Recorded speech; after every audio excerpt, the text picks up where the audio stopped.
উলঙ্গ রাজা, কবি নীরেন্দ্রনাথ চক্রবর্তী। সবাই দেখছে যে রাজা উলঙ্গ, তবুও সবাই হাততালি দিচ্ছে, সবাই চেঁচিয়ে বলছে সাবাস সাবাস। কারো মনে সংস্কার, কারো ভয়, কেউ বা নিজের বুদ্ধি অন্য মানুষের কাছে দিয়েছে বন্ধক, কেউ বা পরান্নভোজী, কেউ কৃপা প্রার্থী, উমেদার প্রবঞ্চক।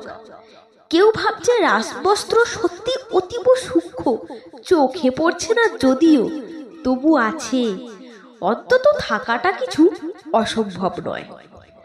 গল্পটা সবাই জানে, কিন্তু সেই গল্পের ভিতরে শুধুই প্রশস্তি বাক্য উচ্চারক কিছু আপাদমস্তক ভীতু ফন্দিবাজ অথবা নির্বোধ স্তাবক ছিল না, একটি শিশুও ছিল, সত্যবাদী সরল সাহসী একটি শিশু।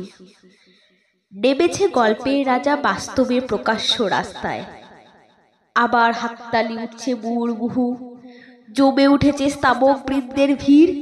কিন্তু সেই শিশুটিকে আমি ভিড়ের ভেতর আজ কোথাও দেখছি না। কোথায় গেল শিশুটি? কেউ কি কোথাও তাকে কোনো পাহাড়ের গোপন গুহায় লুকিয়ে রেখেছে, নাকি সে পাথর ঘাস মাটি দিয়ে খেলতে খেলতে ঘুমিয়ে পড়েছে কোনো দূর নির্জন নদীর ধারে, কিংবা কোনো প্রান্তরের গাছের ছায়ায়? যাও, তাকে যেমন করেই হোক খুঁজে আনো। সে এসে একবারই উলঙ্গ রাজার সামনে নির্ভয়ে দাঁড়াক।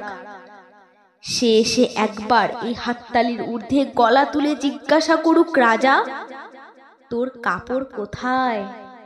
নমস্কার।